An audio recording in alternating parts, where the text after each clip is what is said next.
Yeah, hello everyone. I honestly don't know what happened. My my network just went off, and I tried seeing what the problem was. So I had to switch to another network provider. Hopefully this doesn't go off as well. I'm so sorry for the delay and for keeping you waiting. So yeah. So as I was saying, I hope you've all had a great week, and you are making progress personally as regarding data science. So many we have so many persons here basically, and everybody have their own different reasons for applying for the program. So I believe you are like hitting those goals and achieving what you came here to achieve.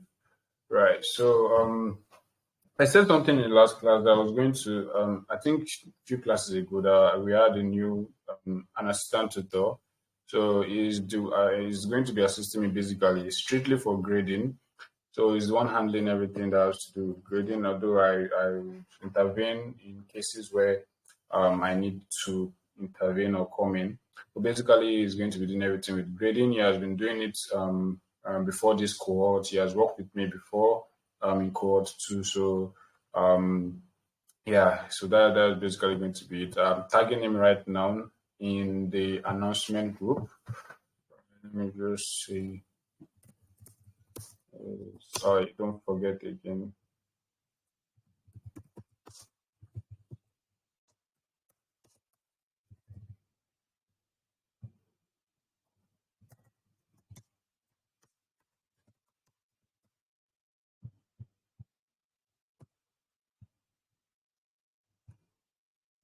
So pasting it on the general group chat.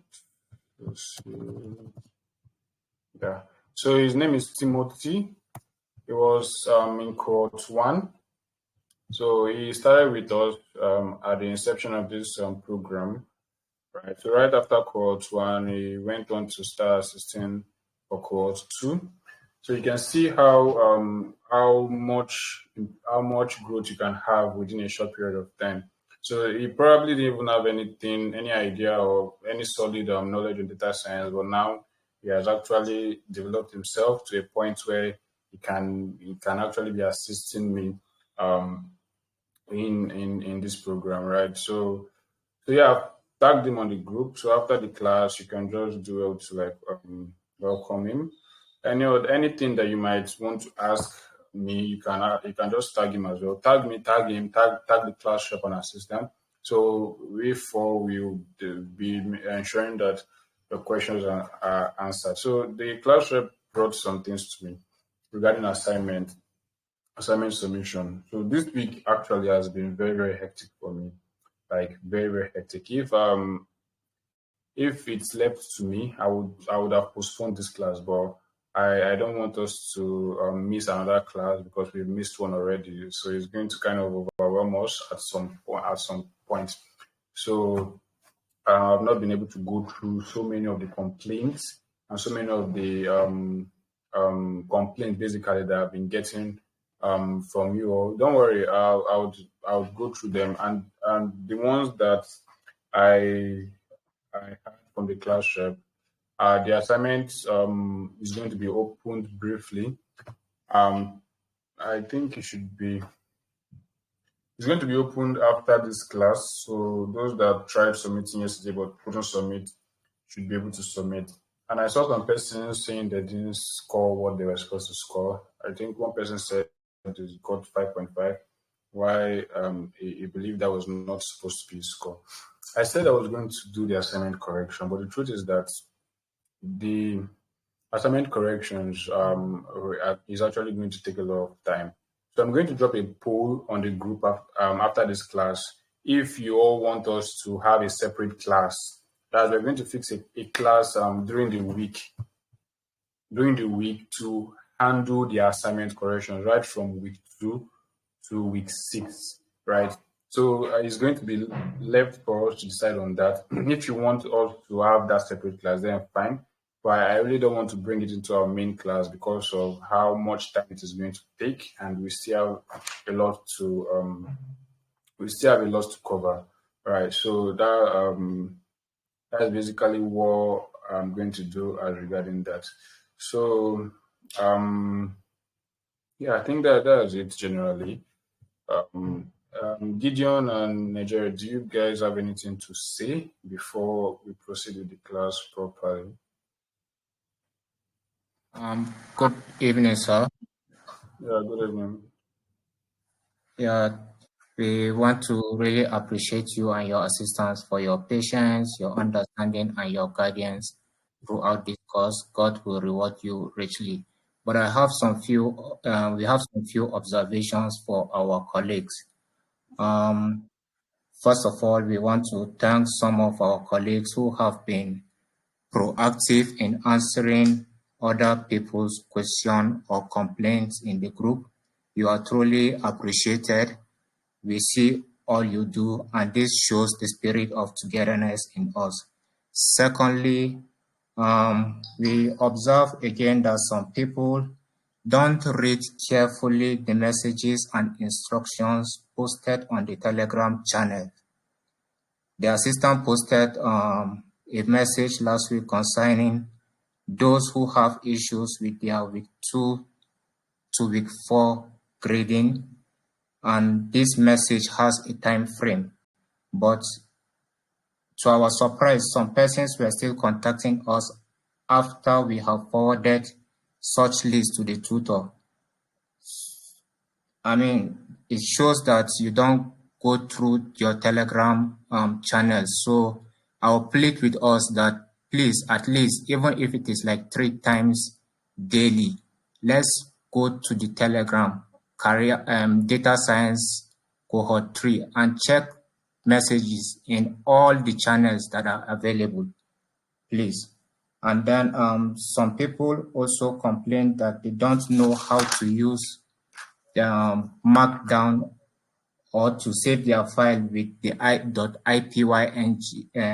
.ipynb extension.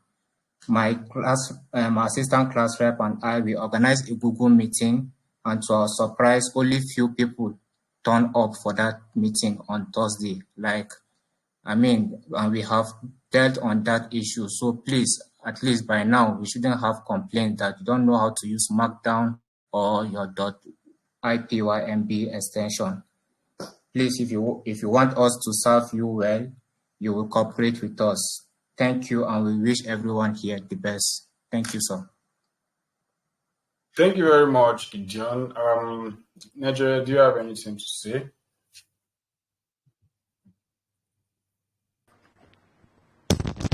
Hello, good evening, sir.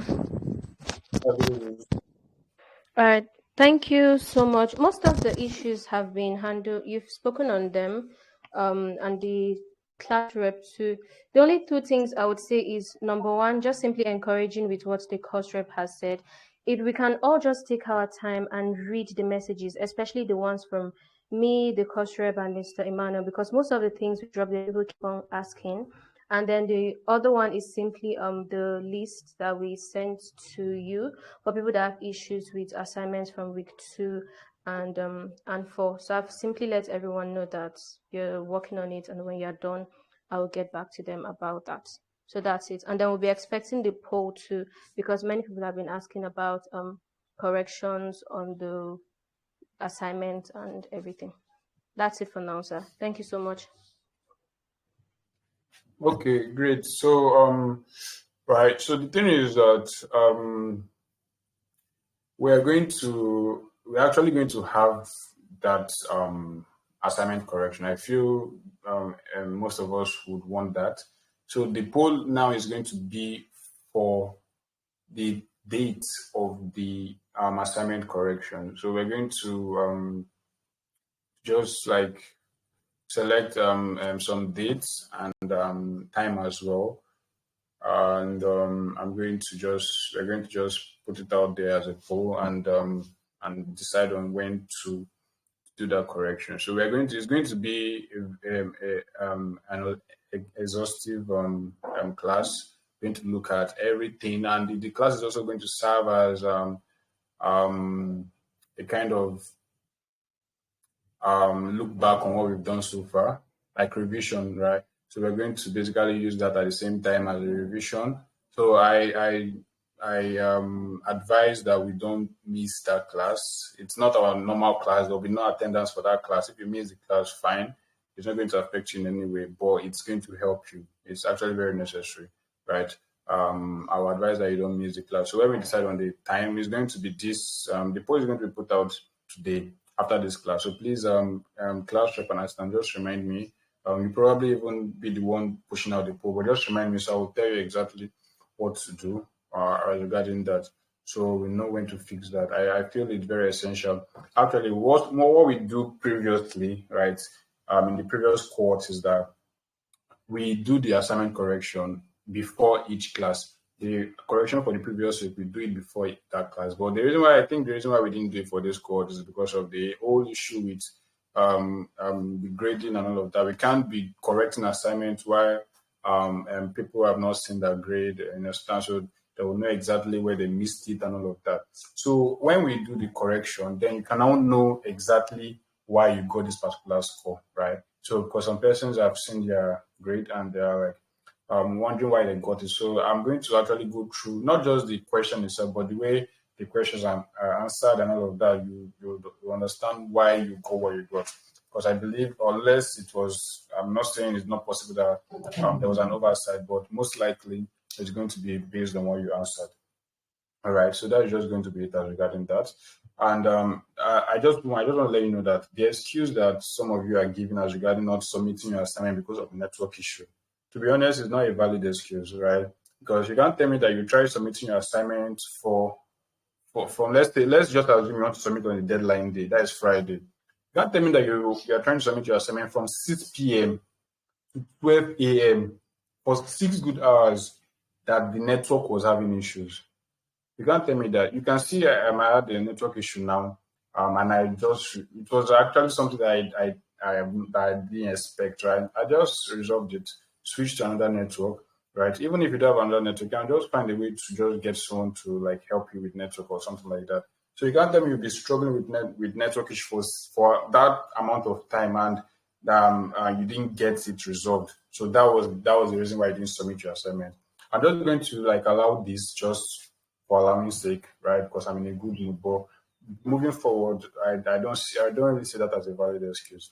All right, unless probably you were sick or something happened and you were unable to like get your hand on your assignment and all of that. So those are actually very valid excuses.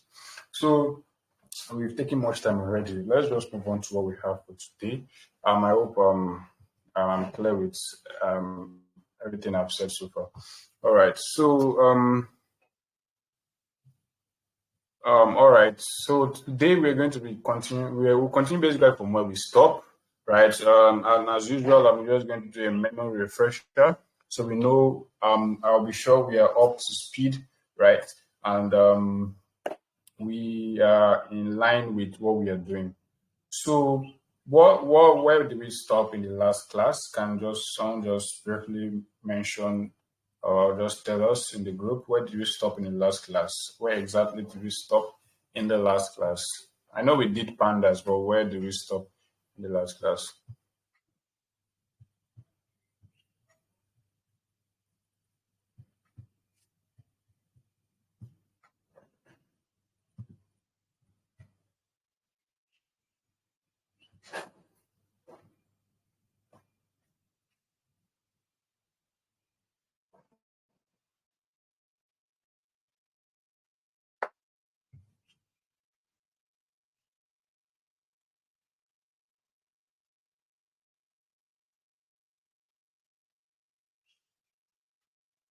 Okay. Okay.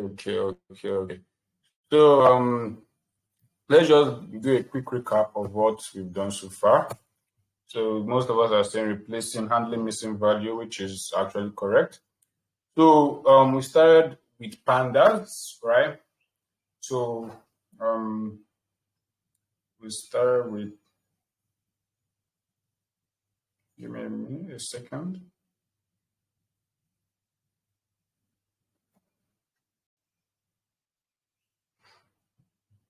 All right, so we started with pandas in the last class, and these are the objectives. So the first objective is to understand what pandas is and the data structure.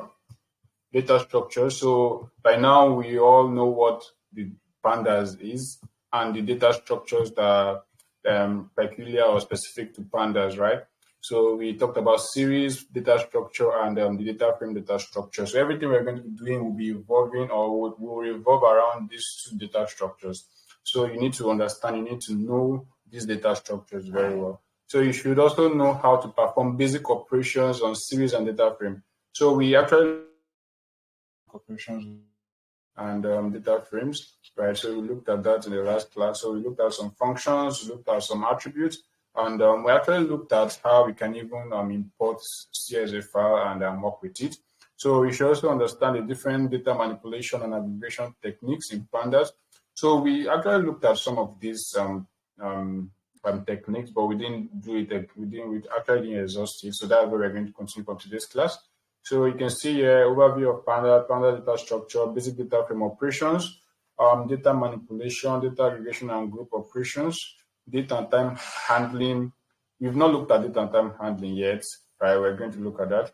Advanced data manipulation, working with multiple data source and visualization with Pandas. So we're going to still take everything. So by tomorrow's class, we should be wrapping up or we should be done with Pandas, all right?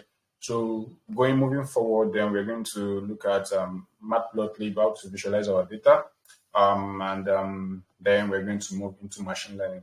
All right, so just to remind you that these Pandas we are doing is basically data analysis, right? So this is data analysis, but we are using Pandas.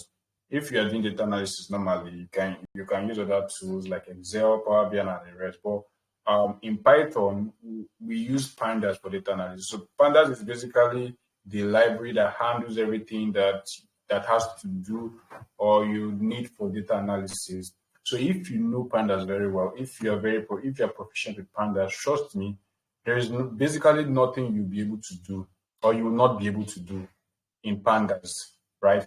So everything that you can think of in Excel, right? Most things you can think of, you'll be able to do it in Pandas more efficiently, faster, and even better, right? You can even handle a more rows, like a larger number of data than Excel could handle, right? So it's just a very, very efficient tool for data analysis, right?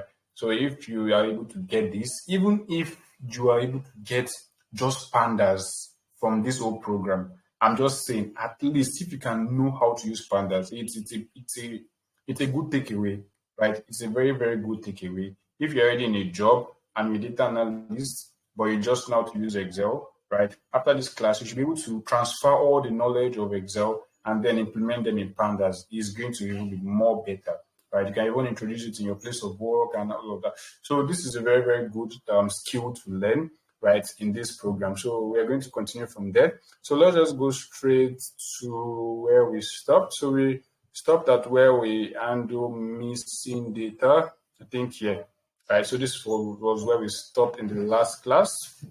So I believe we've all not forgotten how to work with data frames. We've all not forgotten all the things that we looked at. I believe the assignment that I gave you would help you like bring all those things back to memory. So if you did the assignment yourself, right, if you took your time to do the assignment yourself, you should actually have a good memory and a good knowledge of all those things that we've looked at so far. So importing CSV file should not be an issue for you, right? Working with CSV file should not be an issue for you. And I just want to quickly ask why you were working with okay, well, let me check. Okay, the assignment I gave you last week, did it involve you working with any CSV file? I just want to be sure. I think it was just plain Pandas, right? So yeah, I think it's the next assignment that's going to be that will involve you working with CSV file. So after this class, the next assignment will involve you working with CSV file. So that was basically just to help you understand data frame and all of that. So that I think that was why I didn't even get a lot of messages because in the last cohort when they did their assignment regarding CSV file, you could I was I was burdened or laden with a lot of queries on, sir, I don't understand this error. I'm trying to import my CSV file, but it's telling me file not found and all of that. And it is basically just because they were not able to have their CSV file in the same directory. And sometimes it's basically because of misspelling, not getting the CSV file name correctly. So that was why I emphasized that in the previous class, that you should make sure that it is in the same folder and the name is correct. All right. So don't worry, when you get your next assignment, you understand what I'm saying. So let's just continue from where we stopped. So today we'll pick up from data aggregation and group operations. All right, group operations. So we have two group operation. We have group operations we are going to be looking at. The major one is group by function. So this group by function is a very, very powerful function in Pandas, right? You would use it a lot, and you're going to see it in action.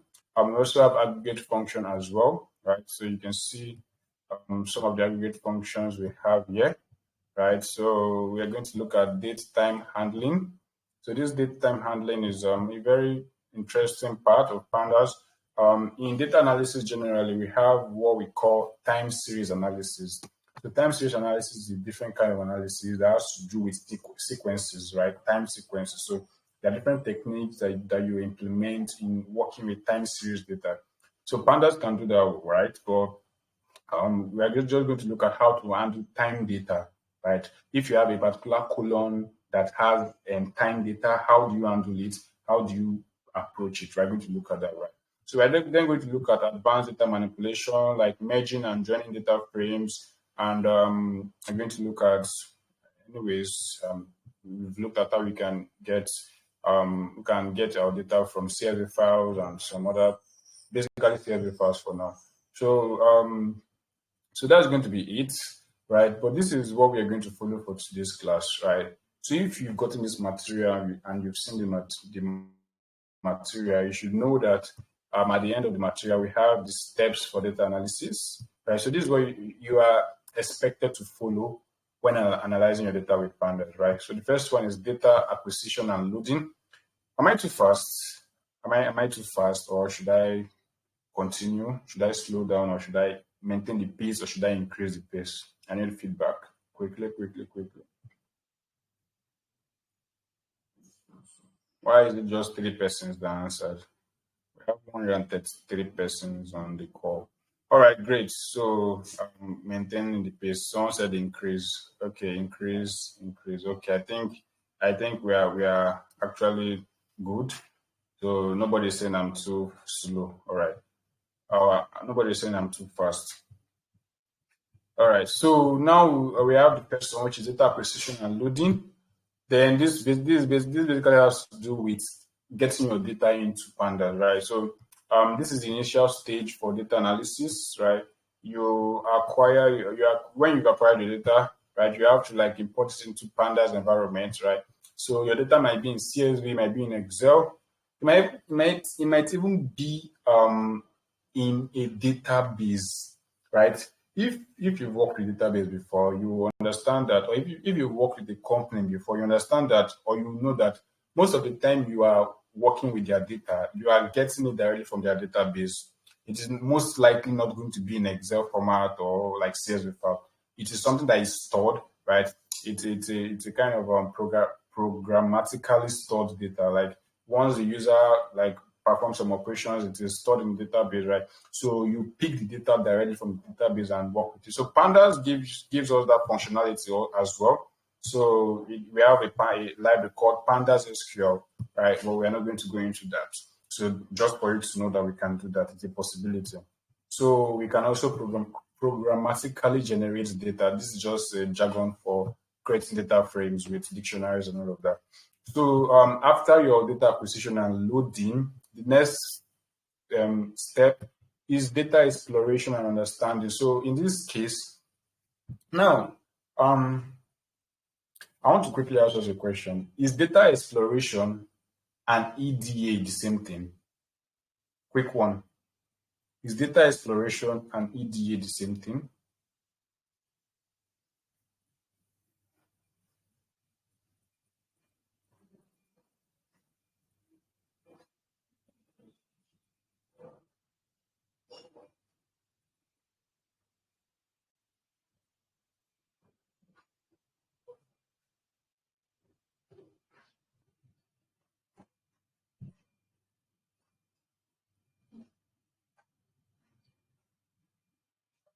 Okay.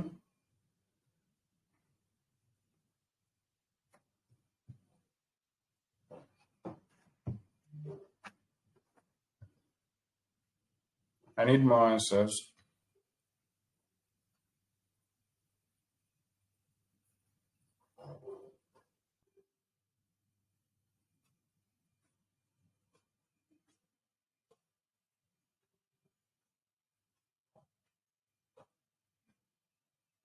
All right. Okay. I think I'm seeing different answers. Some people are saying yes, some people are saying no, people are saying they're not sure and all of that. So that's fine. So if you remember in the initial class we had, we said that after your loading your data, right, the next thing you do is to understand your data. So that data understanding phase is also called data exploration, right? It's just you getting familiar with your data. You are actually not doing any analysis. So data exploration does not involve analysis, but EDA involves analysis. All right. So exploration in this sense is just for you to kind of get a hang of what your data is, to use df.head, df.info, df.this, df.that to kind of get a sense of what your data is. All right. So you actually are not doing any in-depth analysis. You're not going deep to understand the patterns in your data. You're just exploring it to kind of get yourself familiar with it. All right. So this is the second stage actually, and I think we did that in the last class. So after your data exploration and on data understanding, you can see here we say viewing the first few rows using heads. These are the things you can use to explore your data. So then you move on to clean your data. So now another difference between data exploration and EDA is that in data exploration, your data is not cleaned. Your data is just coming in the raw form as you got it. It's just like in the raw form. You've not actually done any pre-processing or transformation on your data. So it's just the raw data you are trying to understand. But your EDA, before you do your EDA, you ensure that you've cleaned your data.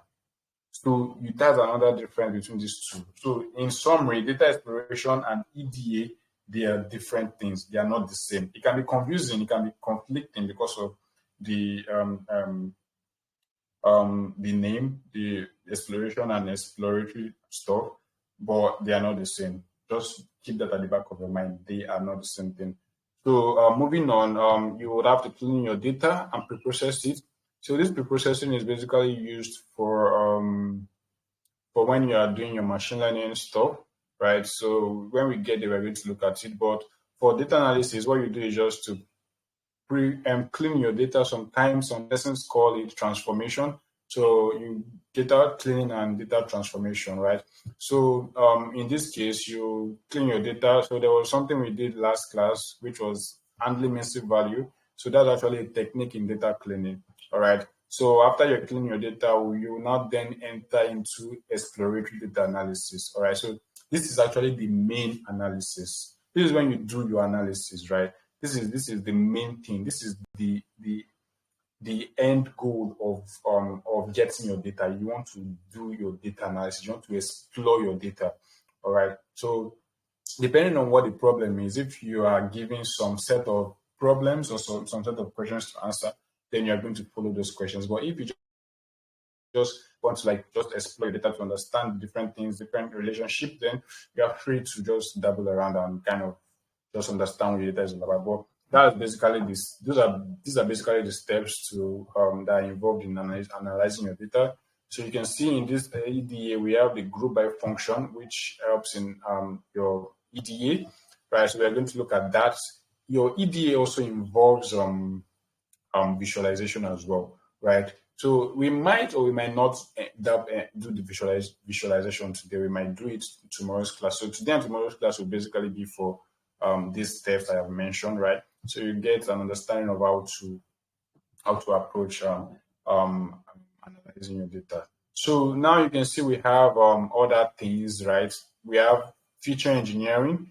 So this is for machine learning. So if you're going further, right? So now if you're a data scientist or if you're a data analyst, you'll stop here most likely.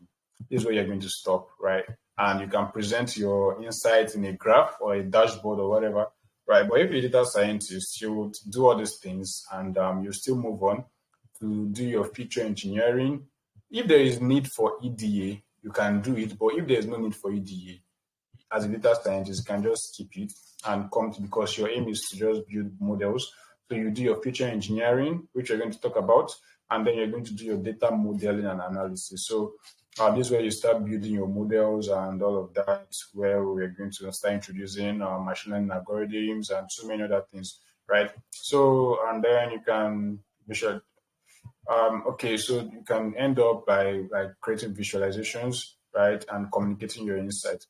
So this visualization mostly is for data analysis, right? It might not be necessary for a data science, but if there is a need for visualization, you can as well do that. So you can see now that a data scientist is actually more, and it kind of encompass data analysis as well, right? So if you're a data scientist, you should have an idea of some of the things that data analysts do, right?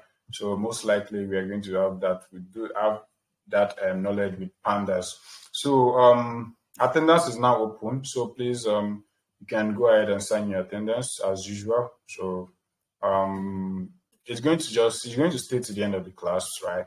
So you're going to stay to the end of the class. So now let's quickly move on to this. And yeah. So what we do first, we import Pandas as PD. We import Pandas as PD, and I'm try to import CSV file.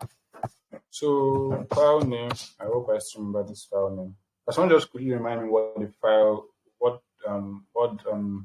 we used in the last class. The file we used in the last class, the exact name. I think it should be customer bookings.csv. If I'm correct, am I correct with the exact spelling? Let's see.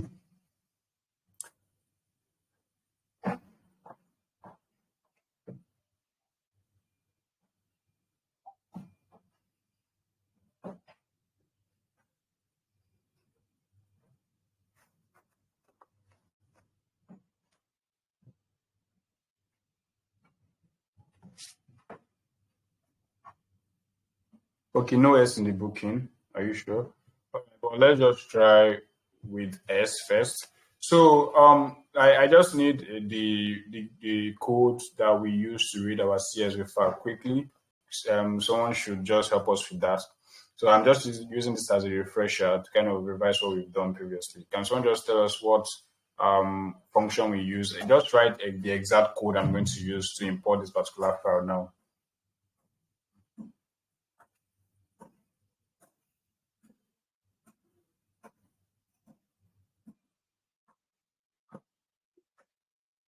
All right, thank you. So it's going to be pd.read, and I'll press tab. So remember I told you that if you press tab, it's going to give you an option of some of the functions. So you can see I have a lot of them here. I have read clipboard, read CSV, read Excel, read Pandas, read this, read that, read this, read HTML, read JSON, read.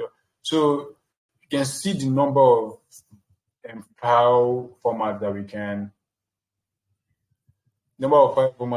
like read using Pandas. So CSV is not just the only thing here. You can see we even have SPSS. For those of us that have used SPSS before, we have SAS, we have Parquet, we have Pico, we have SQL query, we have So like when I tell you that Pandas is robust, like I'm not exaggerating. So if you can master how to use Pandas, trust me, you don't need any other tool. So read CSV, I'm going to press enter, and then I'm going to put my file variable name there, and I'm going to pass this into a variable called df. I'm going to say df, and let's see if that will run. I don't think this is going to run. Anyways, let's just see. Okay, file not found. So let's remove the S. File still not found. Okay. I think I know the problem. Can someone I don't need to ask that because of time, but the problem is that this file I created now is not in the same directory as my CSV file. So I have to like go to where my CSV file is. It should be in this place, and create a new notebook like this. So if I do the same thing, I should do the same thing.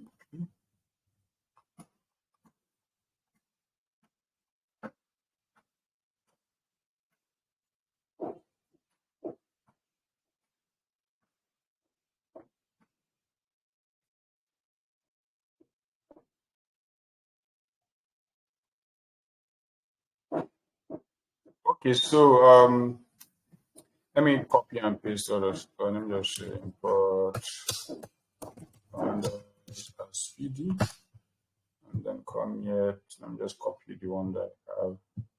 Control A. Okay, let's see if it will work. Booking. I hope it's correct. Bookings. All right, so it's worked. So now the first step. Okay, this is the first step actually. Step 1. Let me say. Let me just make a markdown. Let me take this up. All right, so this is going to be a markdown cell. I'm going to make it cell 1. First cell.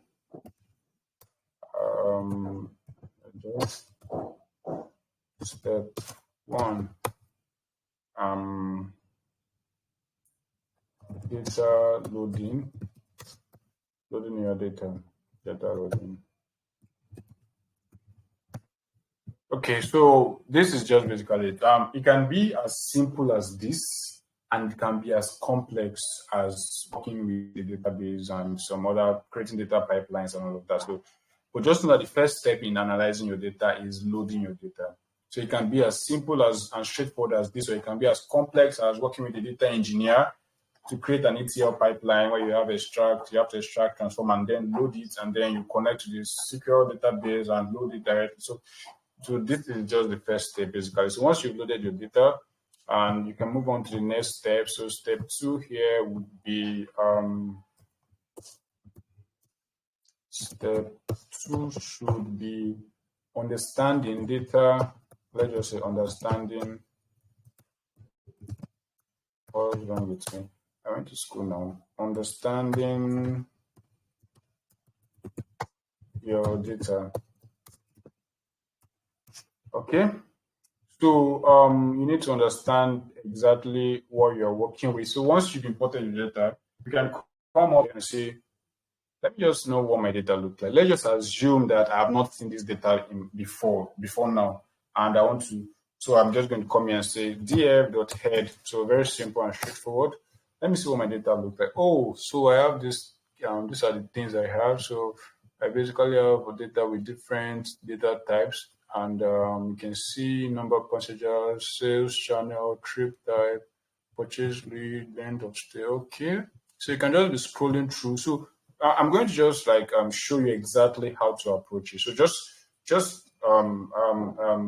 see it as me analyzing the data, and I'm sharing my thought process out loud. So that's basically what this class is going to be about. So, but I'm going to try to make it interactive as well.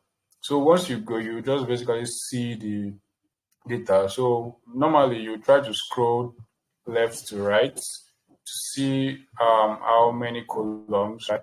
And see the kind of data that you have there. You can just view at a glance, the kind of data you have. Oh, this one 2-1. Okay, internet round trip. So this doesn't show you everything, but this is just a good start. So you can just see the data quickly. Most times you just use your DF head to check your data, and that's it. You are fine. You can just go to the next thing. But you can also come and just let me just say a random sample. Let me say I want to say 10 random sample. Okay.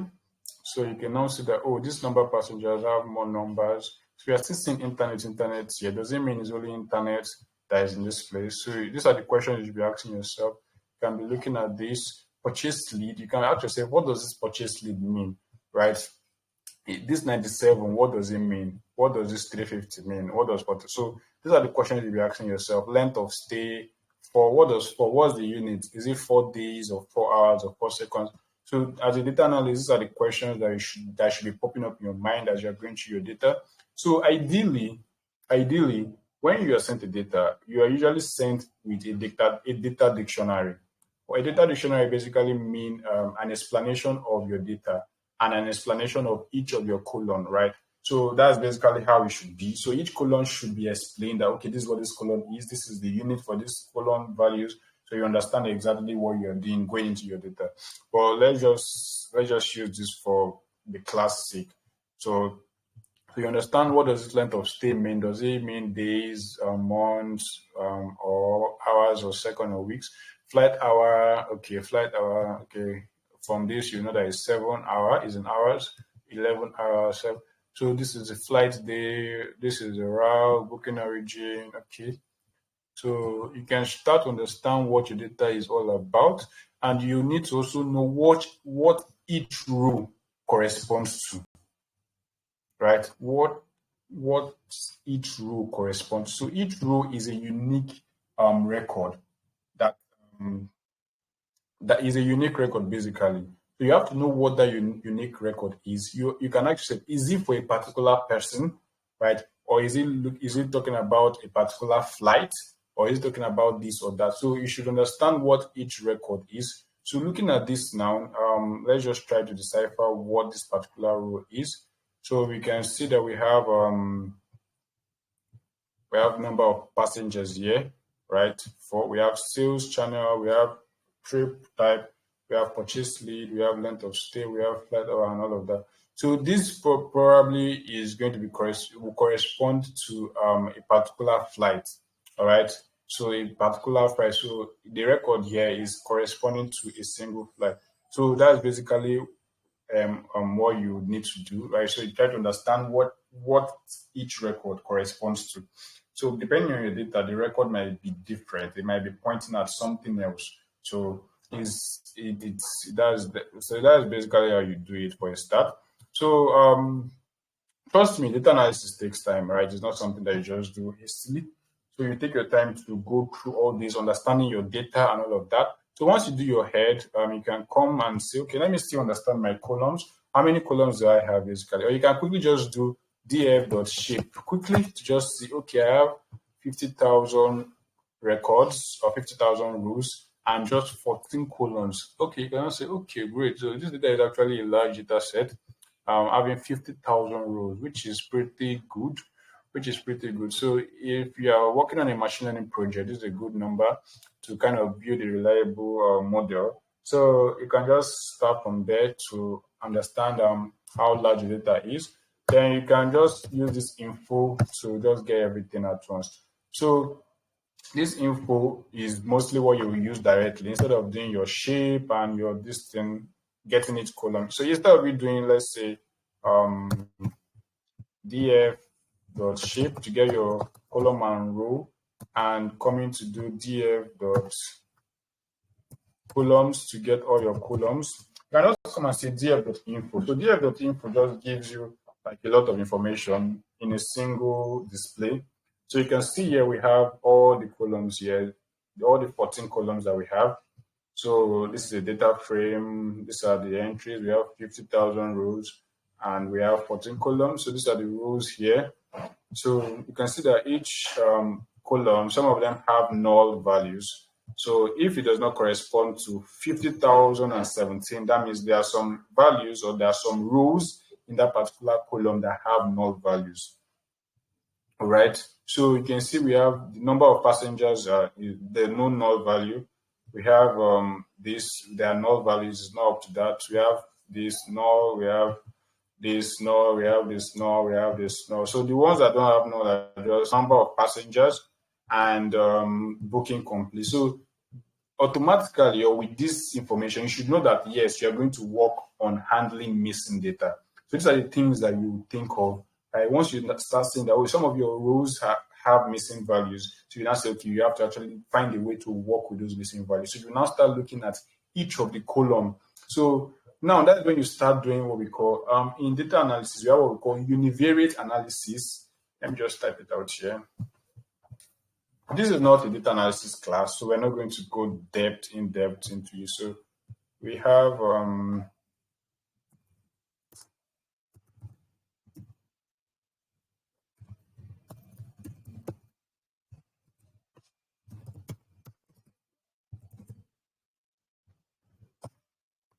univariate analysis and we have bivariate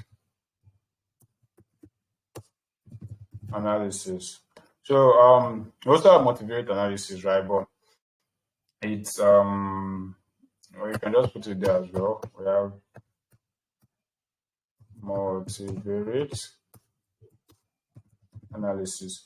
So what this basically means is that so if everyone is still following, please, I want to be sure that everyone is still following. Let me get some responses.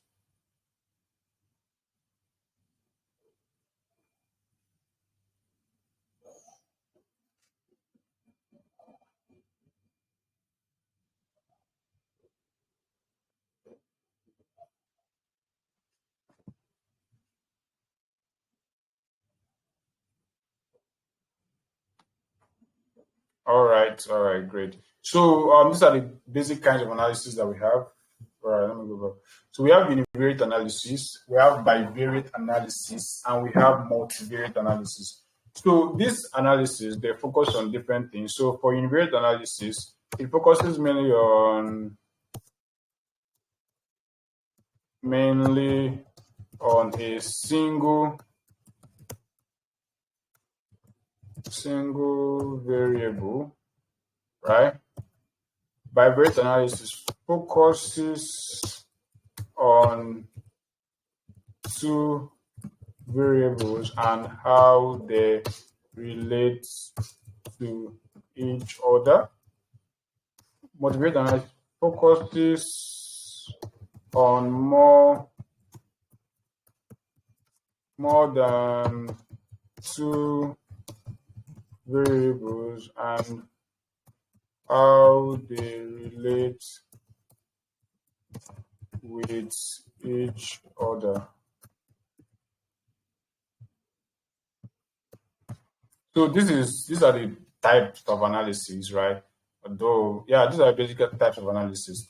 So we have univariate, we have bivariate, and we have multivariate. So your choice of depending on your problem, you are going to know the kind of analysis you'll be performing on your data. So in this case, firstly, when you look at the data and you see that they have you know that when you are cleaning your data, you would have to actually perform data cleaning on the missing values, right? So this is what you get, or this is what happens during data exploration stage. You look at your data, try to understand your data, try to inform yourself of how to approach cleaning your data and how to work on your data generally. So it just gives you an idea of what your data is. So there are a lot of other things you can do. You can also do something like this. Let me come here. Okay. So you can also do something like this, df.summary. Is this summary? I believe it's summary. Wait, summary. Summarize. I'm not sure. Sometimes I forget this stuff. So okay, describe actually. Describe. Let me see the listing to be sure. Summary is not there. df. dir. Summary.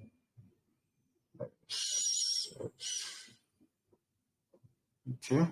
Describe here we have here. Okay, so come here and say df.describe. So what describe does is that it gives you a statistical summary of the numerical data that you have. All right. So it just looks at the numerical data and gives you a statistical summary.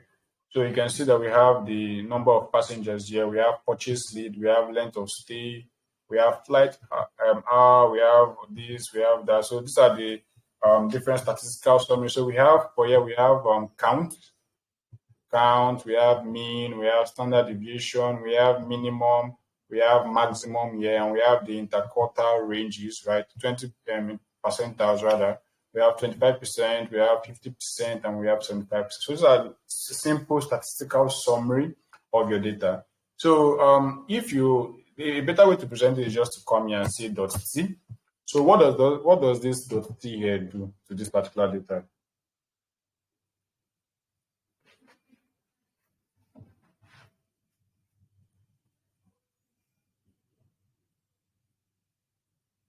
Exactly, it's going to transpose it. So it's I prefer it being this way, right? Having your columns on the rows and having the statistical summary as the columns, right? So when you are doing your DF or describe, it's usually nice to transpose it so you can have it in a better way.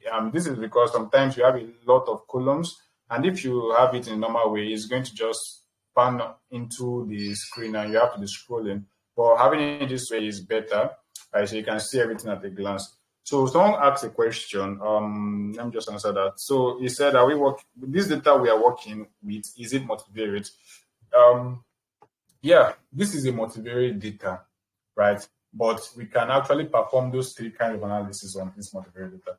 So quickly, when we say something is when we say univariate, multivariate, or bivariate, it basically means something that has to do with multiple or single variables depending on the one you're talking about. So variates there mean variables, all right? So variables are these things that we are looking at, these columns. So that's the technical word for it in analysis. So they're called variables because what they can change. They can vary from person to person, or they can vary from a particular record to another record. So if you look at, you see that each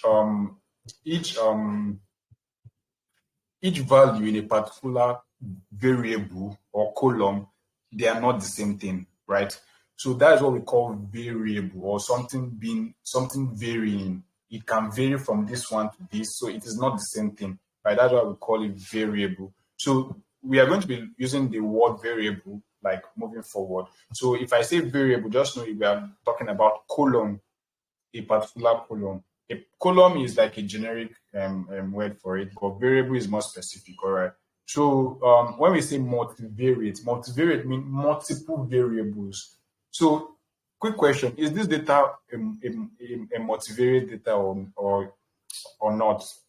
Okay, is it a multivariate data or not? Quickly, yes, it's a multivariate data because it has multiple variables. If you have a data that just has one variable, it is a univariate data. So that is different from types of analysis. So when we talk about univariate analysis, multivariate analysis, and bivariate analysis, so it's very, very difficult for you to see a univariate data, right? Mostly your data will have multiple variables, right? So almost all the data sets you're working with are multivariate data sets. But when it comes to the analysis itself, we have univariate, we have bivariate, and we have multivariate. So even if your data is multivariate, you can perform these three kinds of analysis on your data. All right. If your data is univariate, you can perform only univariate analysis on your data. I hope that's clear, right? I hope that's very clear. So let's just move on. So we've looked at, let's just assume we've completed data exploration, and we want to now move on to the next thing, which is what's the next step? Quickly, what's the next step in data analysis in the data science lifecycle? Step 3.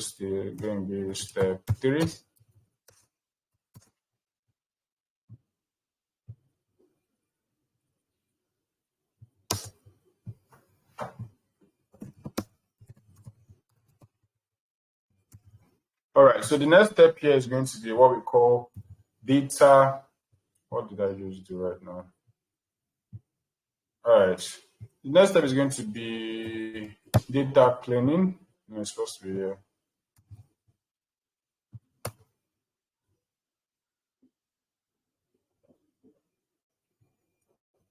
All right, data cleaning. So there are different techniques for cleaning our data, right? So data cleaning basically refers to converting a raw data into an analysis ready data. Let me mention that again. Data cleaning basically means converting a raw data into an analysis ready data.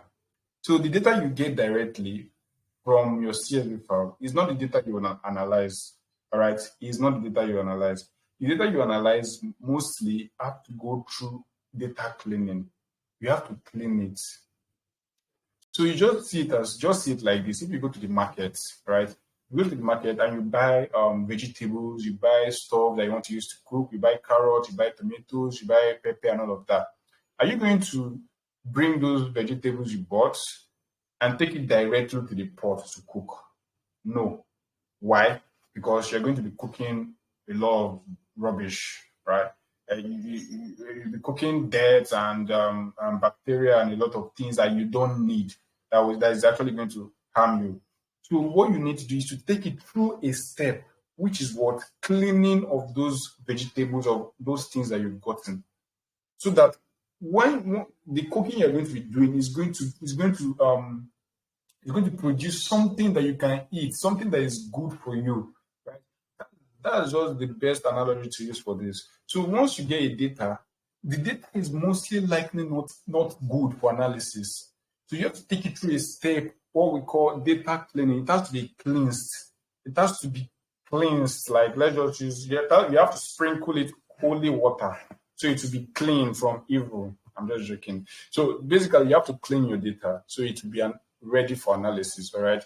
So that's the third step. And mostly your data usually require cleaning. You will hardly see any data that does not require cleaning. So I'm just going to take you through the different data cleaning techniques that we have. So we have basic ones that I'm just going to take us through. So we have what we call the most important one is let me change this to Markdown. I'm handling missing data. So I'm going to have this here. Data cleaning techniques. So the first one we have here, handling missing data. Second one, we're going to be looking at removing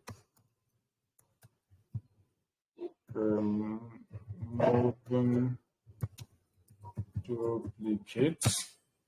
We also have outliers, handling outliers. We also have structural errors, actually fixing structural errors. We can also have okay, when we look at machine learning, we are going to look at some other techniques, right? So some of the other techniques in data cleaning, that's why we have data cleaning and pre-processing in the same step. So let's just say data cleaning and pre-processing techniques. So we're going to have something for pre-processing. We're going to have something like encoding categorical variables. We're going to have normalizing and scaling.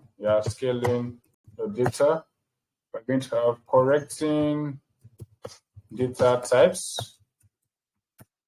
We have handling inconsistent data. So these are the basic data cleaning techniques you are going to be dealing with. So this one, handling missing data, very, very, very common stuff, right? It is something we've even done already. So handling missing data, removing duplicates, handling outliers, right? Fixing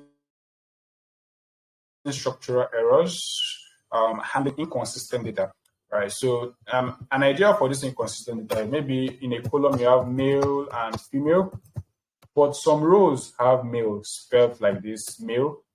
I just say male like this, and then another row have male as M, and another one maybe MA or another. So this is what we call inconsistent data.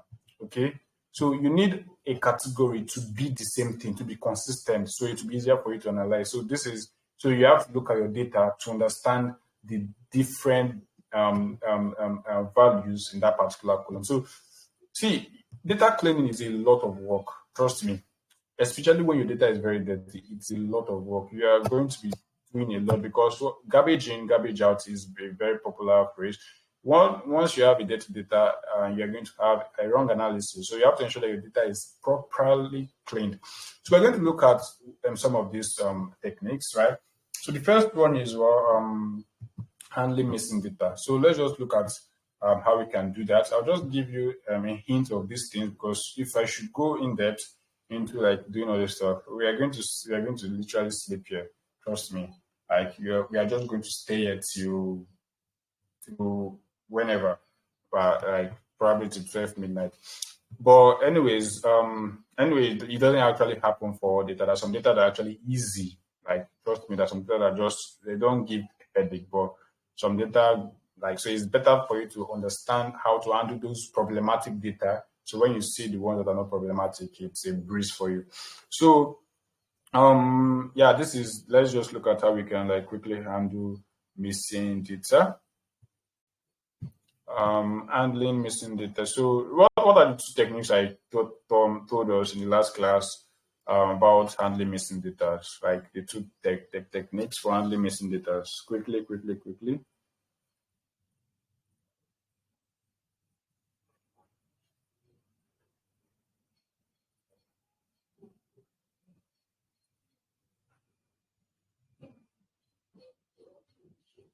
Exactly. So the two different method technique for handling missing data is using drop or replace. All right.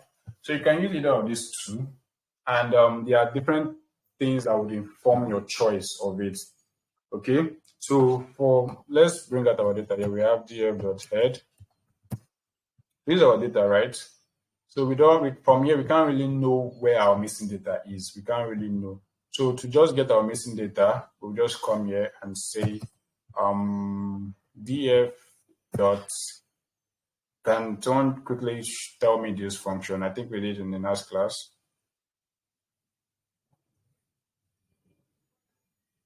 All right, because of time. So is NA is a function that we use, right, to ask. We are basically asking Pandas, this df now that we have here, which of the rows, how many of the rows, or which of the rows are having, or which of the rows have missing data. That is what this is NA does. It kind of queries our data set for missing values.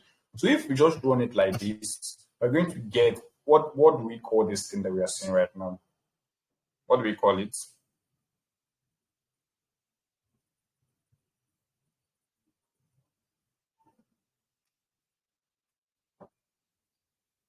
Yeah, this is a Boolean mask.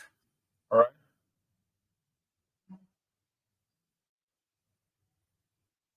This is a Boolean mask, basically.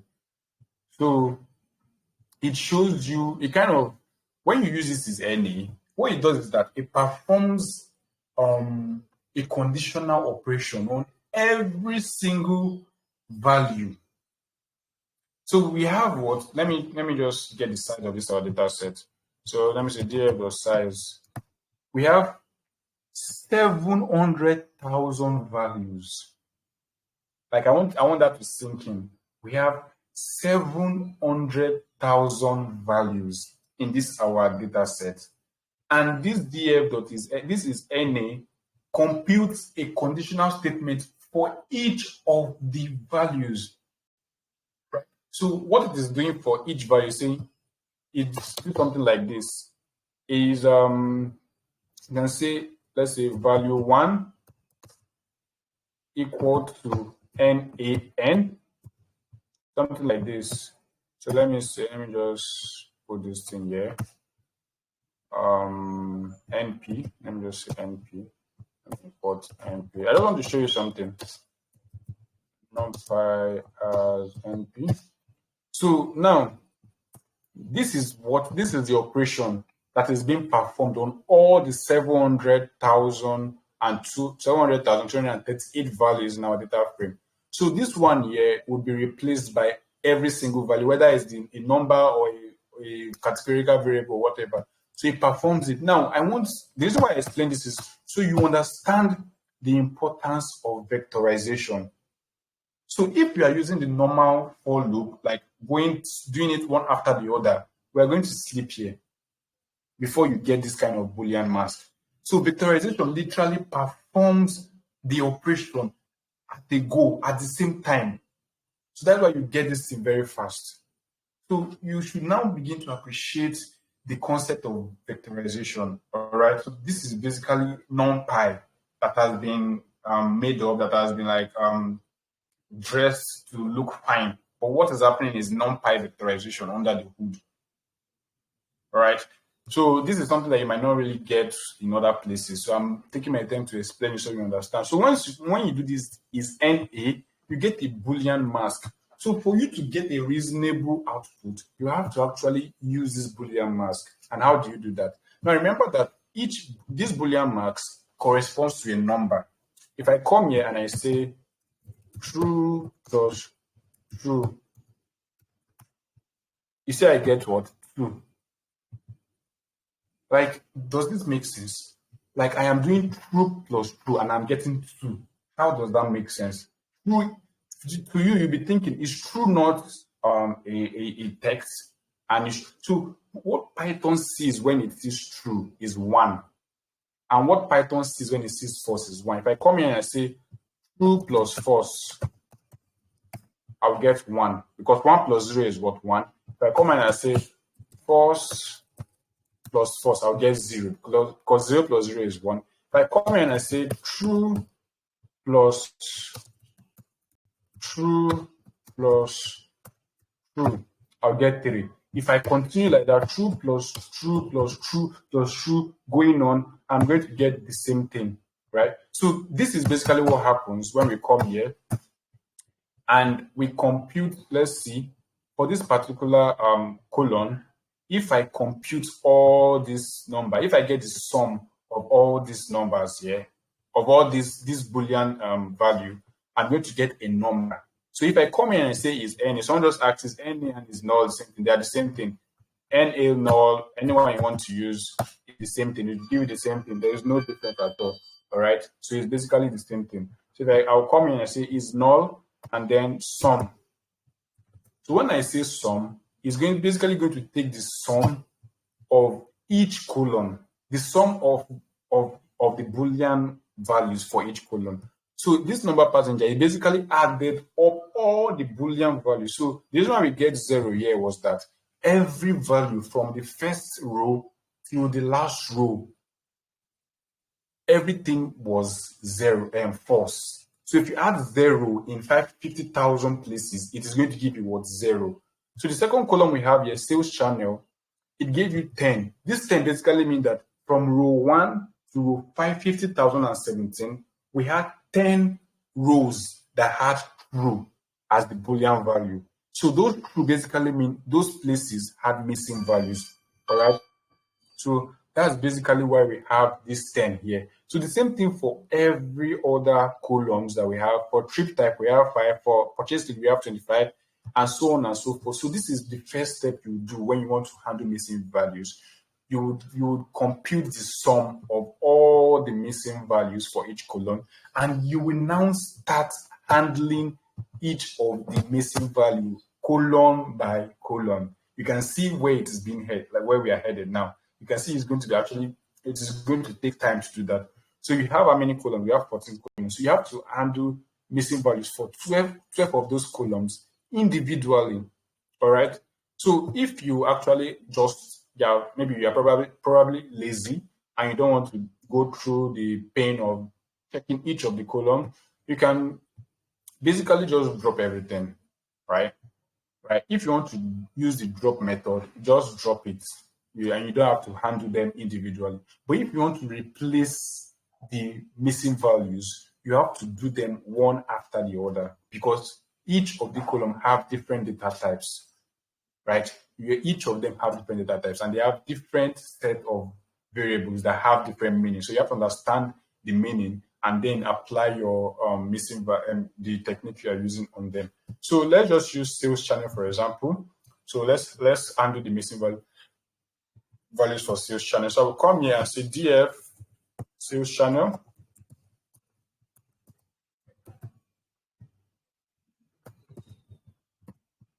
So okay, yes.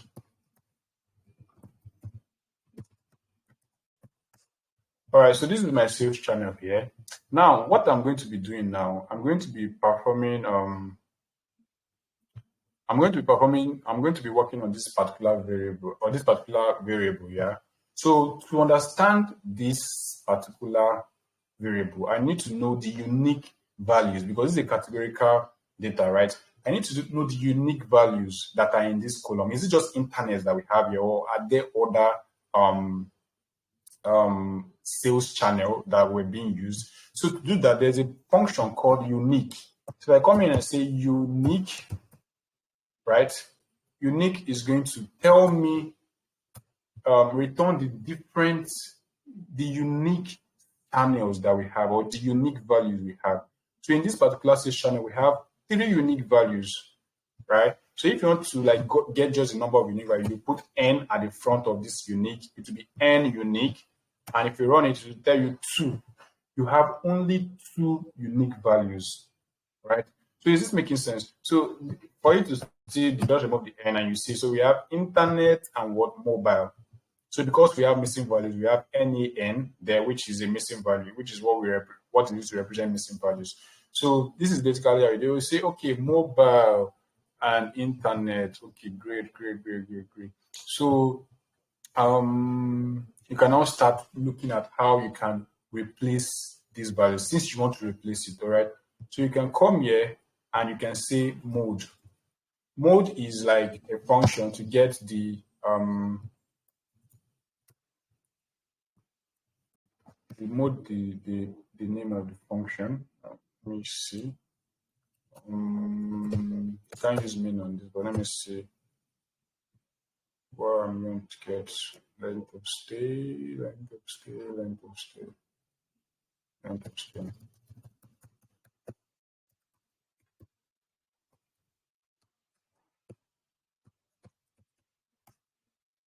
Okay. All right, so okay, I think I just got what I wanted to do. I wanted to actually get the number, total number for each of the categories. The function for that actually is value counts, not mode. Value counts actually. So value count is, so I'll be introducing some functions as we are moving forward. So value count is a function. Let me just put my shift and tab. So this particular, it returns a series containing the frequency of each distinct rows in a data frame. Right. So if you have a categorical variable, I want to know the distribution of each category, how many values each category have. You can use value counts. All right. So you can use value count. So you can see that internet here has what? 44,386. While mobile has 5,721 records, or 721 rows. So from there, you can now start saying, since internet is the majorly used sales channel, I can just easily replace the 10 missing values with internet, since the probability of those missing values being internet is higher than the probability of them being mobile. So this is just like a way to a kind of a rule of thumb, basically, to replace missing values. You usually use the mode when you are dealing with categorical variable, and you use the mean when you are dealing with numerical variable. All right. So the mode in this case is what? Internet. So there is something you can also use in values count, which actually returns the percentage. If you don't want to see it in number, you can set it to be percentage.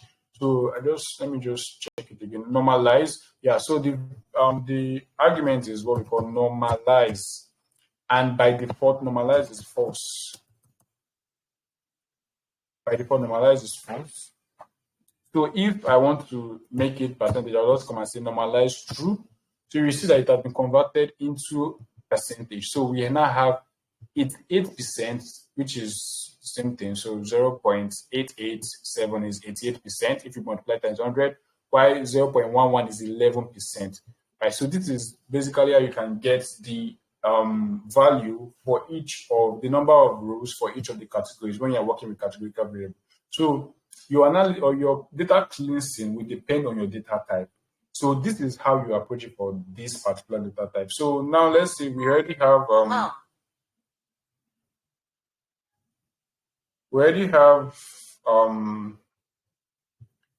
give me a second.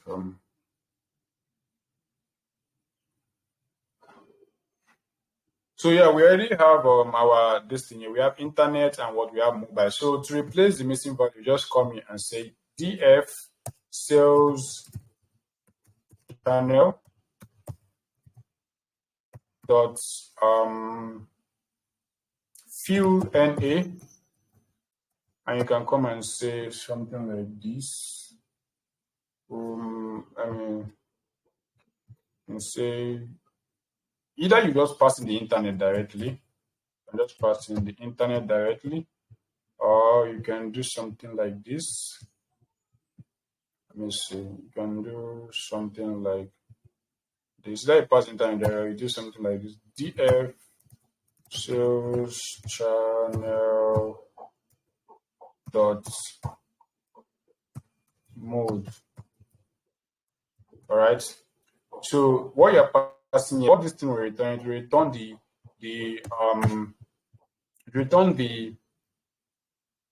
the category with the highest number of values, right? So either you pass it directly or you pass this function here. So if I run this, it's going to actually return, it's going to actually fill all the missing values with internet, right? With this particular value that we have here. So if I run this again, it is not going to be implemented, but there's something I've told us before that we need to do to ensure that our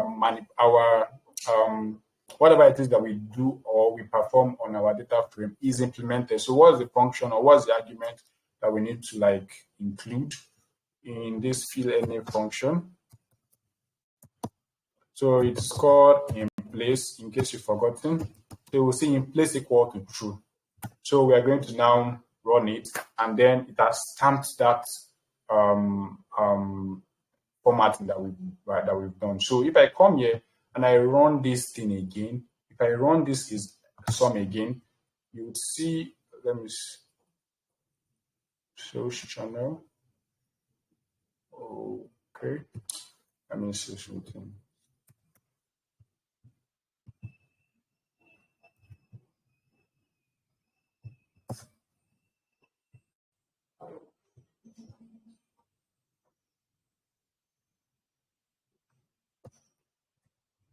Sales channel dot is NA dot sum.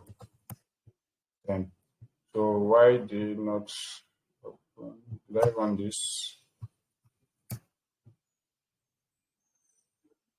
Okay. Let's see. Okay, let me try passing it into. This should work. I don't know why it didn't work. But let me use the second method here.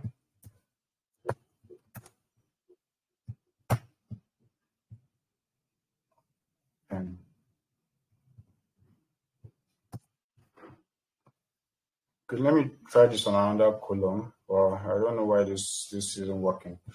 Anyways, these are some of the things that would happen. But yeah, I believe I would figure that out very soon. Let me just try it on another column. Let me check trip type. Trip type.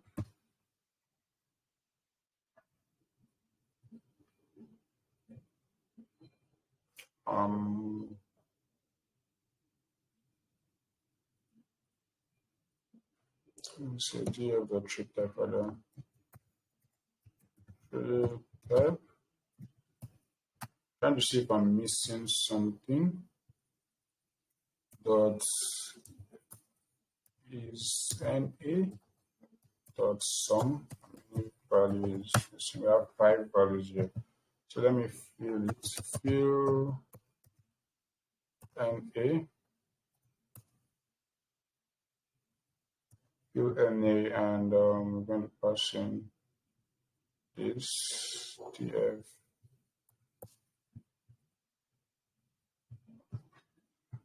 df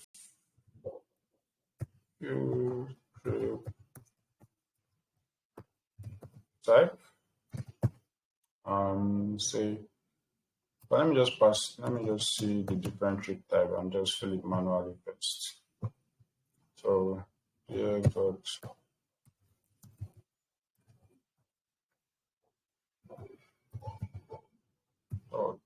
unique.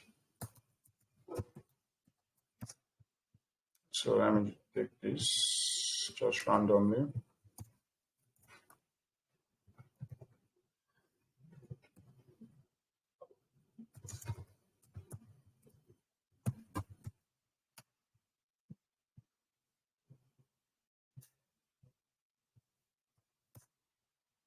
Okay, so I believe mode is the problem, but I think I have figured out what the problem is in this mode. So I'll come here and say values, all right? So value, I think values. Okay, this is not an end here. Okay. So this particular df.mode returns a different, a specific, this is what type is this? What type is this?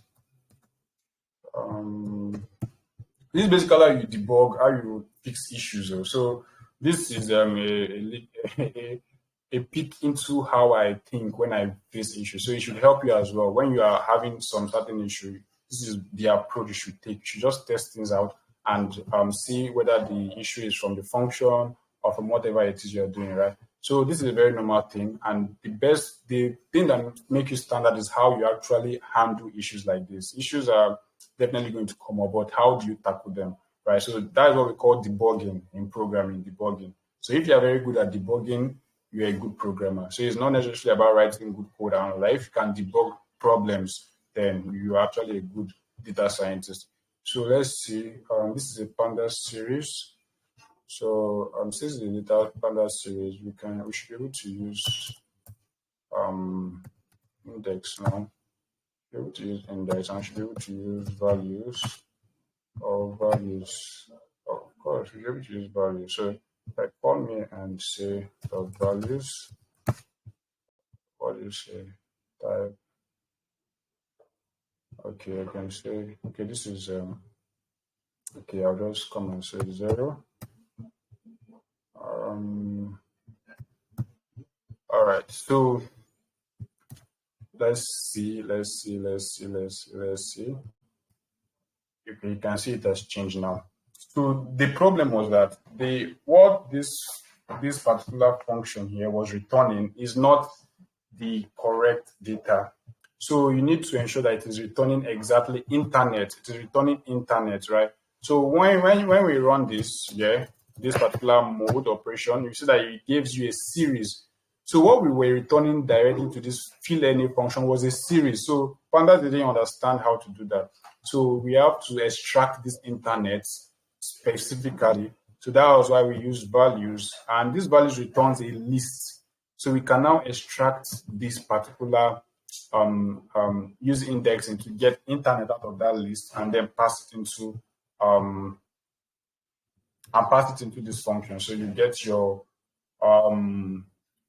the missing value replacement done. So this is literally a bonus for you guys. Like, looking at most times when you are getting to learn online, you are mostly always seeing things going perfectly, there's no issue.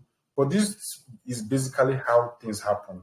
Like, you face certain issue that it's not like you don't know it, but probably you omitted something or you overlooked something. So the process of retracing your step back and getting to fix the problem is very, very important.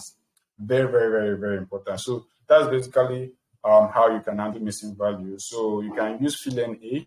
So now we filled it for the sales channel. We've done this for the trip type. So you now have to go to all other columns in your data frame. You go to purchase lead. Purchase lead is what data type again? If I can come here, purchase lead is what a numerical data type, which is float, right? You can see obviously it has some missing values. So let's just do this last one so that we can show you how to do for numerical values. So I'll come here and say df purchase lead. Let me say purchase lead dot fill NA. I'm gonna come here and say df dot purchase. Forgive me for the inconsistent use of column indexing. Purchase lead. I will come and say dot sum, also the mean rather. So this should work. Let me run this first to be sure that it's giving us just the value and not something else. So I believe it's actually just the value. So it gives us just the mean value, all right? So you can actually easily pass it directly into this fill NA function. So I'm going to come and say in place equal to true. So if I run this, it's actually done that. So if I come back here, you see that I've fixed for that purchase lead, all right? So this is how you are going to do it for each of the columns until you are done, right? But as you advance your data cleaning skills, there are times you can actually write a function that will do this for you, right? But that is just like when you are comfortable with data cleaning skills, right? So this is how you clean your data. So missing values is give me a second, please.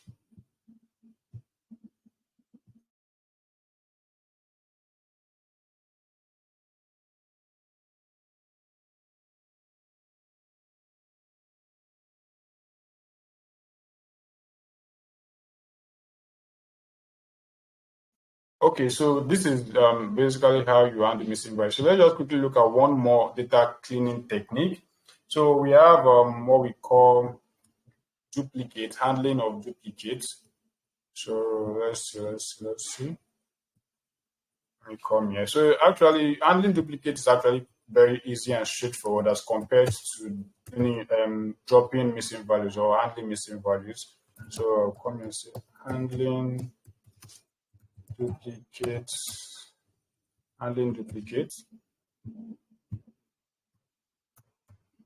All right, so Pandas has a function for that already. So when you come, let me just quickly go to the notebook here. I'm never following this. All right, so we have what we call dep.drop duplicates. What this does is that it looks at each row in your data frame and compare each of them. Right, it compares it. So when you are using these functions, there are a lot of processing going on. There are a lot of operation going on. So at the back, we are performing a lot of conditional operation. We are comparing different values, and we are getting a Boolean mask. And it is using that Boolean mask to make its decision. All right. So when we come here and use this drop duplicates, so you use it directly. Not this. So you use it directly on your data frame.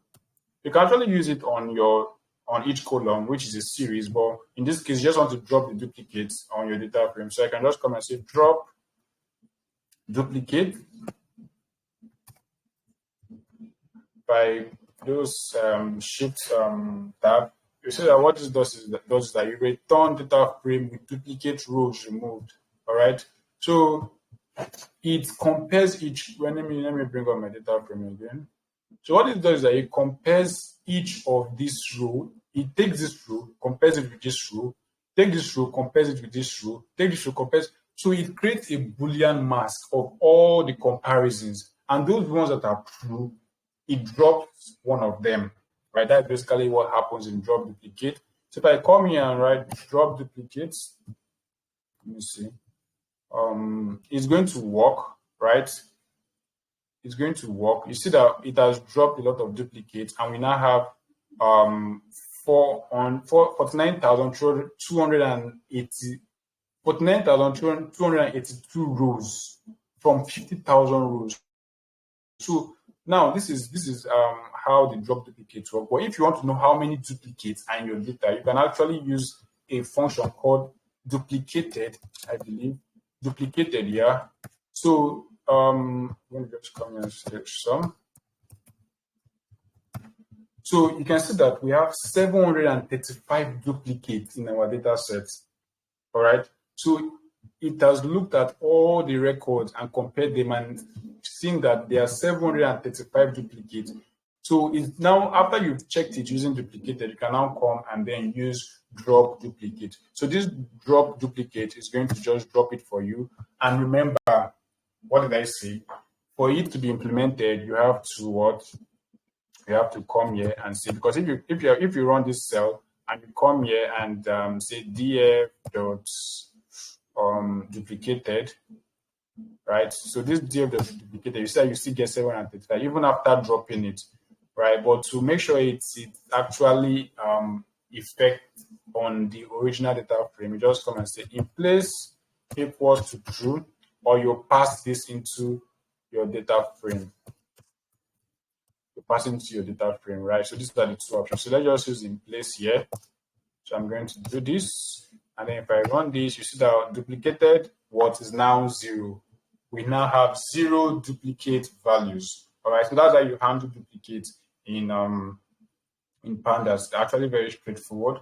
So there are a lot of other data training techniques, as I've said. We have from here we have handling missing values. We have removing duplicates. We have handling outliers, right? We have fixing structural errors. So now I'm going to just quickly talk on. We're going to talk on handling our outliers. This one will basically when we are doing visualization, which is tomorrow.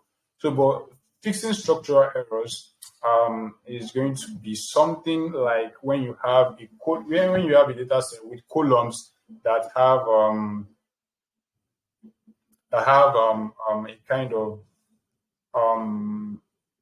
okay, something like this. You can see that these are our columns. They are consistent, right? So there's no space. It has underscores, and everything is in lowercase. So these columns have been formatted actually, right? It has actually been formatted to be like this. So this is the kind of structural error that we can have, right? So, but sometimes when you get your data imported, you can have columns like capital letter, everything, or this one capital letter, space, this, that. So you are going to have to restructure your columns to be of this consistency.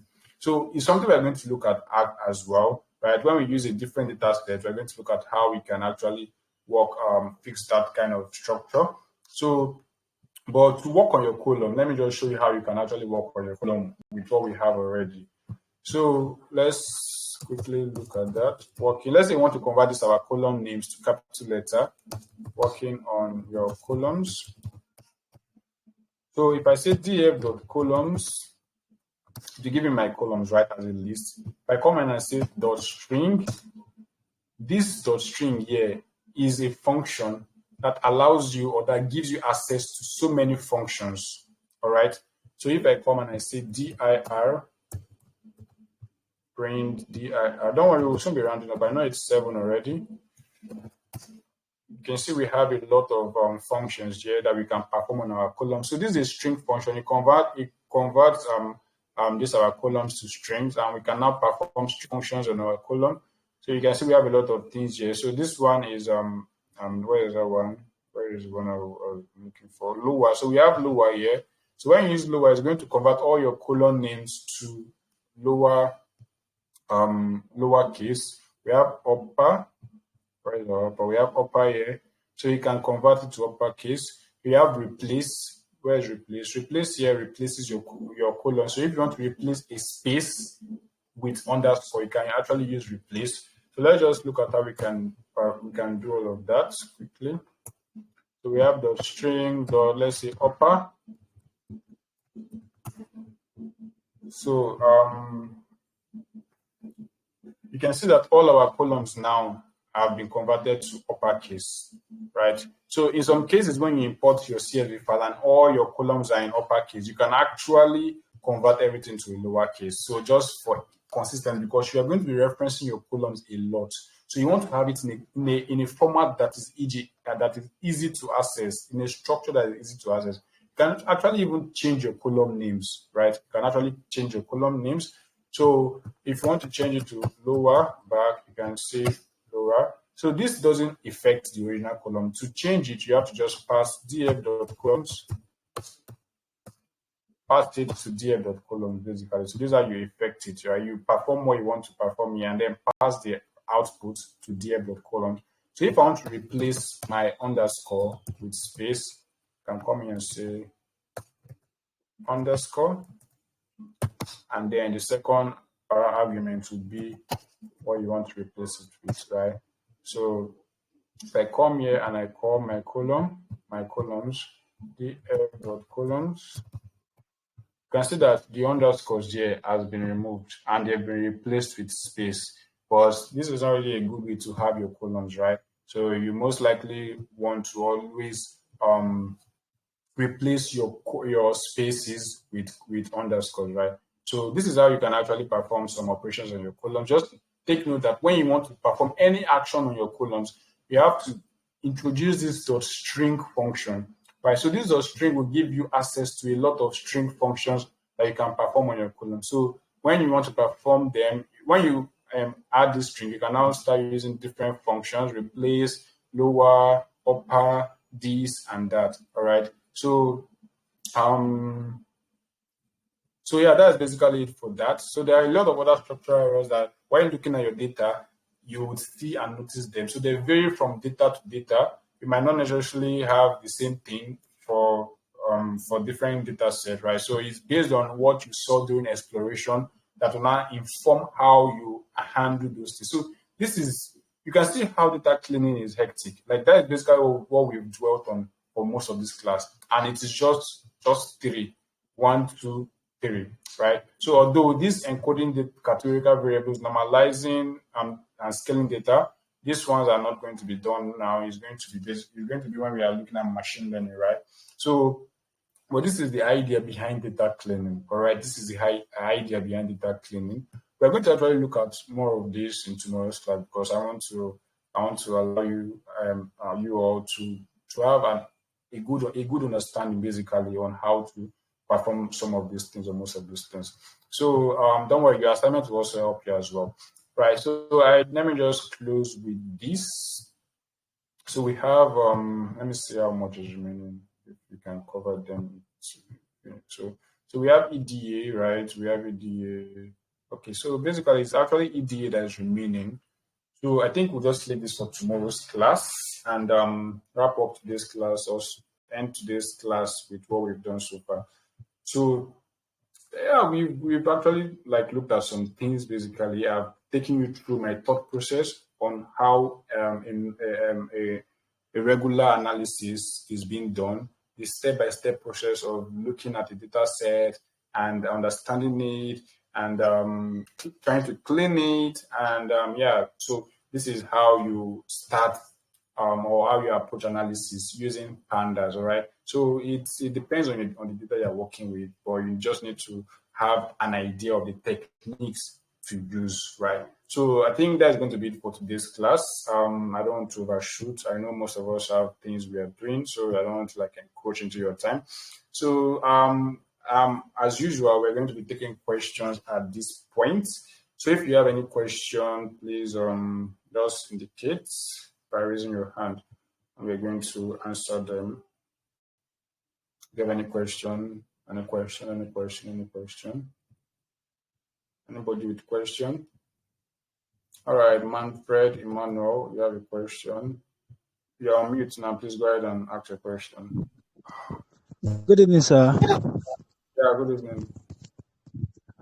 Okay, thank you for the class. Please, I just wanted to go over something I really did not get while the class was going on. You said something about the mode takes categorical variable and then mean takes numerical variable. Please, sir, I just wanted to emphasize on it again, please. Okay. So Now, these things are statistics, right? But let me just go over this. So we have what we call aggregation techniques in statistics. So these are statistical concept. So aggregation technique is a way to kind of get summary of your data with one value. Let's say you have 1,000. Let's say you have a record of students' data. Let's say 1,000 students, and you took their height, you took their grade position. Let's say that grade position is let's say um first class, second class, and third class. Let's just use that. There's a categorical variable. Why their height is obviously a numerical variable. Now, it will be very hectic for you to go through all the individual data to try to understand, like kind of get an overall sense of what those students look like with regards to their heights and their grade, right? So that's when these aggregation techniques come in. So there are statistical techniques that are used to give you an understanding. For categorical variable, there are some statistical techniques you can apply. You can't compute mean for a categorical variable, right? Categorical mean basically sums up all the values and divided by the total number of values that you have, right? So you can't do that for categorical variable. So that's why when you want to like fill your missing value, you fill it with a value that kind of represents your data. So in that case, your mean is representing the data, right? So when you come to your categorical variable, you use your mode. The mode basically just tells you the particular category that appears frequently. So the reason why you're using your mode is because there's a higher probability that those missing values could be that particular value that is the mode, since it is the highest. So the probability of the missing value being the one with the highest number is very high. It's not that it is certain, but it is very high. So you are just using it to compute those things. So the mode basically just gets the value with the highest occurrence, right? So, and it is mostly used for categorical variables, all right?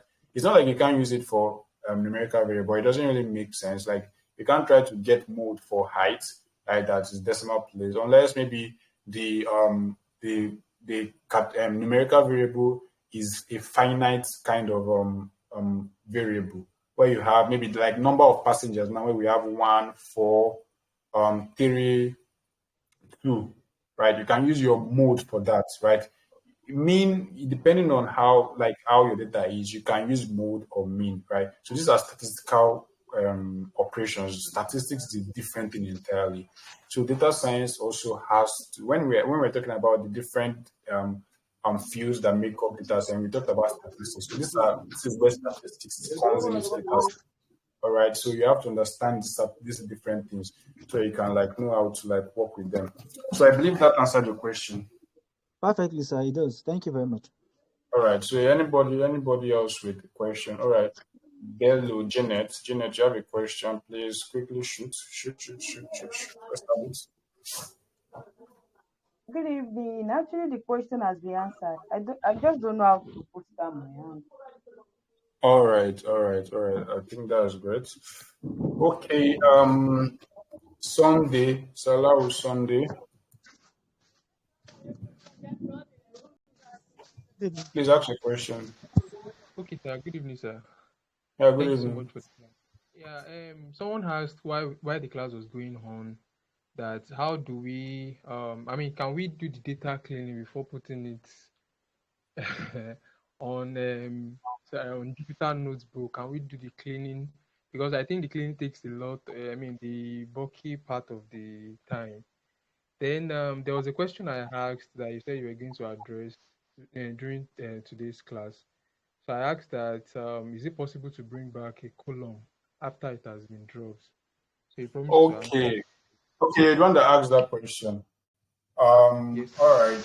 So thank you for bringing that. I think that's a very important question to ask. So now, as I said, when you import your data, you assign it to a variable df. So anything you do to df, right, and you use in place, it changes the df data the entire data frame, and you can actually reverse it. It is irreversible unless you come back here and rerun it, which is now going to clean and change everything you've done so far. So the best thing to do at times, right, is to always create checkpoints. If you are doing a lengthy analysis, is to create checkpoints.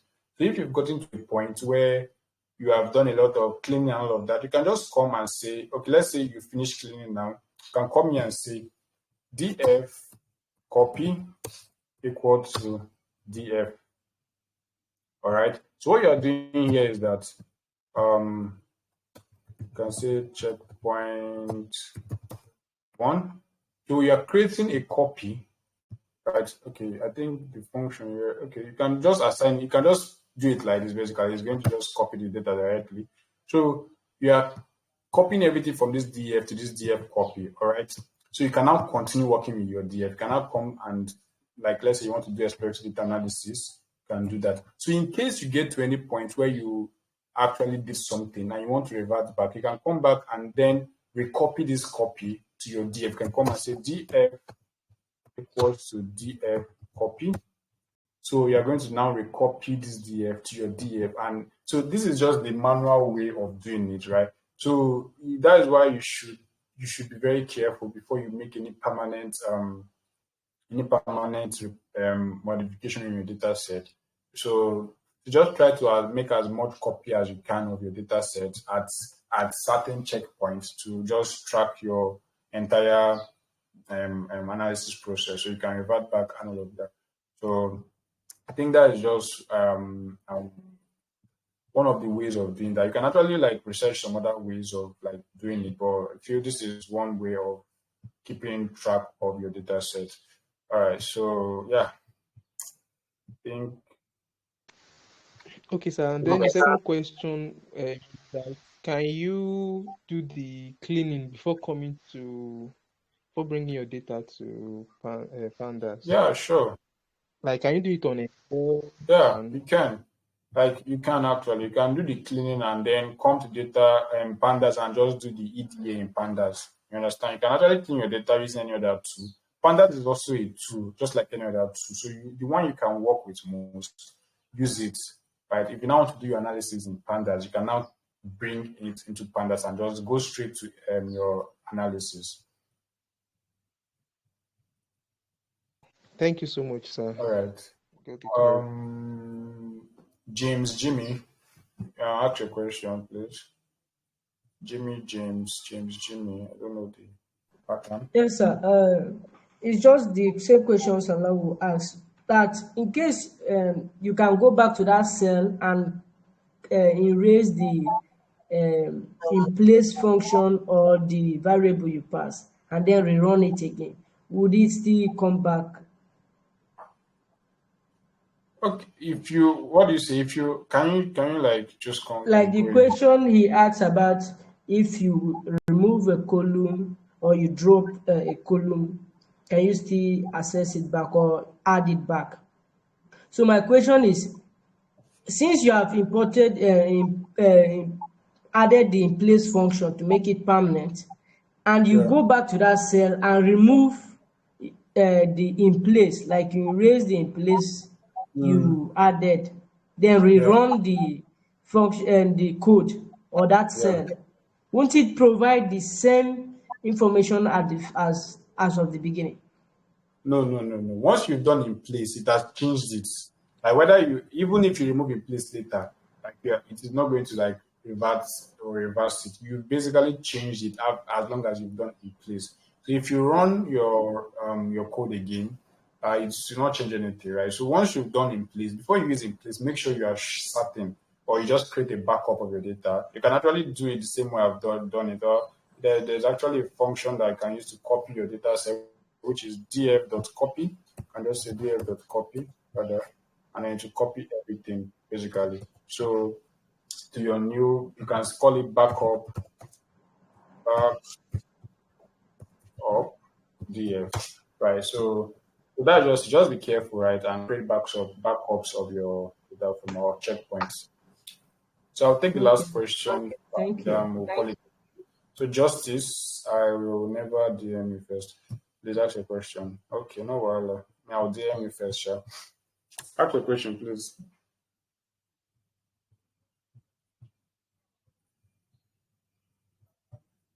Justice. You raised your hand. Okay, my question is about outliers. If you are taking the mean of any column without applying outliers, will it affect the value while taking? Yeah, it will. It will. We've not looked at outliers yet. That is why we didn't talk about it. Once we get to outliers, you're going to understand how it correlates or how it relates with getting the mean. But we are just focusing on just getting the mean now. So when we get to outliers, we are going to look at all of this, and we're going to see how means can actually be affected by outliers. All right. So, but in the normal process, you remove outliers first, and then take your mean, because means are usually skewed with outliers, right? So that's a very great question. We're going to look at that hopefully tomorrow, and we're going to look at that with visualization included, so we can understand it better. All right. Are you good? Are you good with that answer?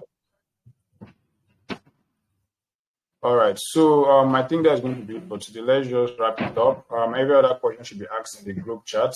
Tomorrow we are going to see by God's grace by 5 p.m. rather. Hopefully we'll conclude with what we started today, and so enjoy the rest of your day, and please do well to point out what you've learned from today's class, and good night.